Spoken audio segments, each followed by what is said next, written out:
Gold Saucer can be a time-eating place where you step in once and pretty much never leave, and that's kind of what happened to me, so I know all about it. Minigames are a massive part of your experience there, and some of them can be quite profitable if you play them right, so in this video you'll learn some tips and tricks for every one of them. My name is Ivona from momsden.com, and if this is your first time around here, subbing is a good idea. I make simple guides for classes, dungeons, raids, and collectibles that you'll enjoy if you like easy in-game wins. I currently cover all things Final Fantasy XIV, and I also live stream on this channel quite a lot. If you fancy yourself a great chill community, you're welcome to drop by and say hi in the chat. Just a little disclaimer before we get into it. Try to pay no attention to the fact that my rewards are higher in this video, as I've been recording during Make It Rain event, when the MGP income is boosted by 50%. The event is still ongoing, and there's a quick guide in the description and the pinned comment in case you'd like to participate. The first minigame I'd like to talk about is the Cuff-a-Cur. You'll find the stand over at the west side of the event square, and you can also take a look at the map on screen if you're having trouble finding it. This one, like many other minigames, costs 1 MGP to play, and you get 10, 15 or 25 MGP for scoring, providing that there's no event ongoing or a free company action to boost your income. When you start the game, you'll see a yellow line thingy filling and emptying the bar. The game lasts 15 seconds max, and during that time, your goal is to stop the yellow line as close to the middle as humanly possible. There's a tiny pink line that marks the middle of where you need to aim, but at least from what I've experienced, you can still get the maximum amount of MGP if you hit the immediate surrounding area of the pink line. The bar gets filled and emptied really quickly at first, but it slows down over time. In order to maximize your chances of success, pay close attention to the timer and wait for it to reach about 5 seconds before clicking on the red button, as the bar will be filled more slowly and you'll have a much better chance of hitting the mark, which is usually what you want. The next game is Monster Toss, an unfairly difficult one for the amount of MGP you get for beating it in my opinion. It is on the very north side of the Wonder Square, and while it also costs 1 MGP to play, you're getting 20, 30 or 50 MGP for winning in any way. There's a yellow line going back and forth here as well, and there's also a purple zone that you're aiming to hit, and it isn't just one thin line. However, after you take your shot, you'll continue to play for 30 seconds max. Your goal is to hit the mark more times within 30 seconds, as each hit is 1 point, and you need more of those to earn yourself a maximum amount of MGP. What's difficult about it is that the yellow line moves at a different pace every time, and you need to learn the rhythm very quickly in order to hit the purple zone. The better you are at this, the faster you'll be able to take more shots and earn more points. However, it's a bit tilting as you have to hit exactly in the purple area, and if you don't do that, you won't score. Definitely not a game for people with a tiny enrage timer in my opinion. Next, we've got the Crystal Tower Striker, and this minigame can be found on the south side of the Wonder Square, on the ground floor, and right beneath the Mahjong stage. This game also has a bar to fill, and you'll see it going all empty and full with the yellow line thing. Your main task is to stop the yellow bar at the target location, and you'll do that by pressing the red button. The target zone that awards the most points is at the end of the bar, and the rest of the colored ones also award some amount of points, like 10 and 50 MGP, in comparison to the maximum amount, which is 25 MGP. You'll have 15 seconds to do this, and in this game the yellow bar thing also slows down over time, so if you're not overly confident, just wait until about 5 seconds remains on the timer and then press the red button when the bar is hopefully at the end. This game is a bit less infuriating than the other I mentioned, because for some reason this feels easier, but it's up to you to decide if this is your cup of tea. For all the cute things lovers, there's also the Moogle's Paw game, asking you to catch one of the 3 balls presented on your little screen with the help of Moogle. The game is located on the northeast side of the event square, next to the Ethernet shard. There's 2 buttons, one for the horizontal and one for vertical movement, and you move your Moogle by holding the button until you release it, when you feel satisfied with where your Moogle has landed on that particular axis. You pay 1 MGP to play the game and win either 10 MGP if you grab a blue ball or 25 MGP if you get the red one. It feels like the red ones are the more important ones to capture as they're worth more than double, but it will take some practice for you to earn to control your Moogle. You have 15 seconds to position your little guy or girl fully, so when you're working on the horizontal axis, press and hold the left-hand button until your Moogle aligns with your targeted ball. Then you'll do the vertical axis by holding the right-hand button and placing the Moogle where you want by releasing the button. The Moogle will drop where you leave it, and if it happens to land on one of the balls, you've won. Knowing where you want your Moogle to go is the key for your success. It's usually a lot easier to look at the orange ball than the whole Moogle while you're aiming to position it in line with the ball. The orange ball should be positioned right above the red ball or even slightly on the right side of the red ball.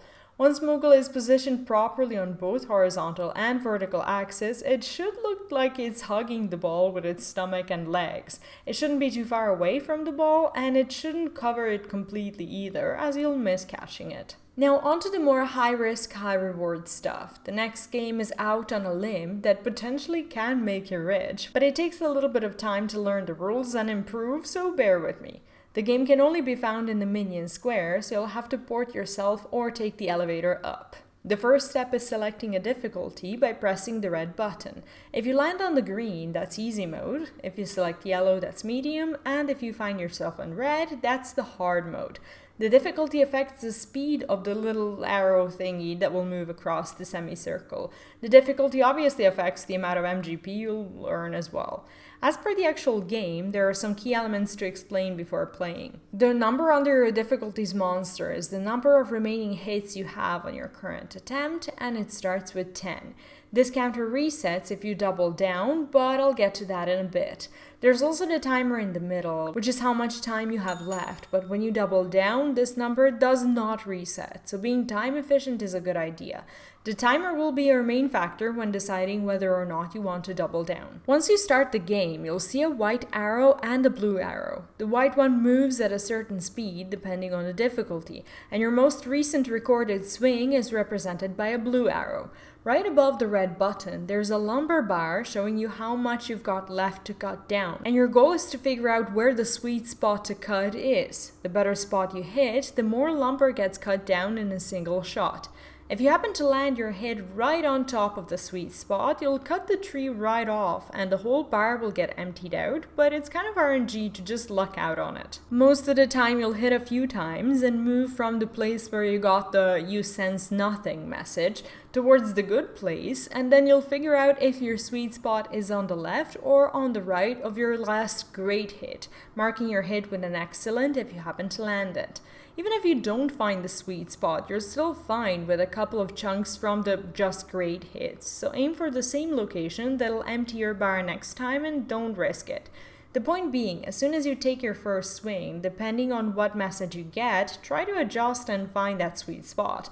Only risk if you have to, and if you know you'll have enough same spot hits to cut off the lumber fully within a few attempts, do that instead of potentially losing your attempts because you wanted to one-shot. Alright, let's address the double down mechanic I previously kept mentioning. The one that resets your hit number but doesn't reset the timer, yes. Basically, once you empty the bar, you'll have a choice to either accept your winnings or try to go for the double down payout, which is quite a bit more MGP.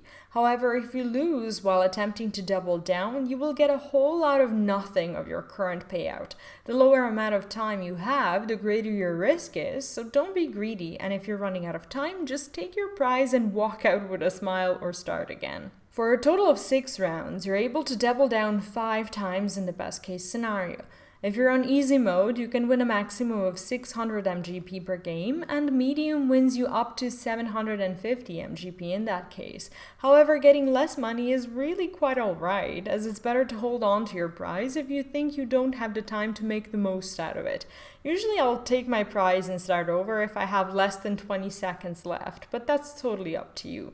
What's weird is that the easy mode is actually the worst mode to try and double down on, as that's where your arrow moves the slowest, and it takes the most time for you to complete another round.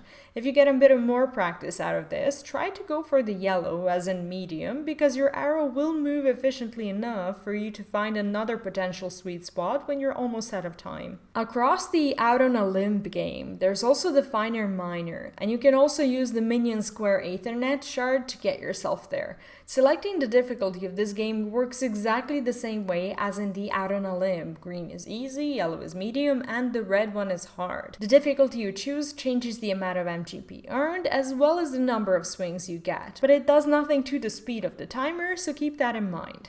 This game actually works the same way as the Out on a Limb when it comes to double down and emptying the bar above your red button, so if you happen to jump onto this timestamp, watch the previous section as well so you can understand what's going on with those. The point of the game is also to hit the sweet spot, but in the finer minor, you need to stop the circle on any of the sizes you want, and depending on what kind of hit you get, you either try to move away from it or you test the circle sizes that are closer to it, to the left or to the right. Depending on your difficulty, you have a certain amount of swings or attempts, and you need to make sure you're not wasting them. Once you see the circle expanding for the first time, be patient and don't click on the button straight away, as for some reason it's a lot easier to miss that way. Try to wait for the circle to expand and start going back again, as you'll feel its rhythm much better, and you'll actually stop the circle expansion where you want. Apart from your current red circle, you'll notice a gray outline once you've taken your last shot, and that's where your last hit has landed. The game will always remember your last shot in this way, and if you're trying to recall where you previously had hit, you'll have to rely on your own memory, just like in Out on a Limb. When you're playing the game, try to remember all the missed shots you've had, and do your best to explore the circle area further away from them. Always be thinking about where you want your hit to land next, and literally just look at a place until you reach it with your red circle. I'm not really sure how big the areas are that you're trying to hit, but my guess is that they're not too generous, so going for it blindly most of the time just doesn't work out. I found this game to be slightly harder than the Limb one. As in the finer minor, I was actually losing to running out of hits, which didn't happen to me in the other one, but this may just be me and my personal preference. And that's all there is to minigames in the Gold Saucer as we know it right now. Some updates have been announced for the Endwalker, and if we happen to get a new minigame or anything of the sort, I'll let you know. In the meantime, you can check out my guide on how to get the most MGP in 2021, and you'll find it in the description and in the pinned comment. If you have any questions or tips of your own, leave them below. And to everyone supporting the channel here on YouTube or on Patreon, massive thanks, as without you I wouldn't be able to do this full time. Enjoy the Gold Saucer, and I'll see you in my next video. Bye bye.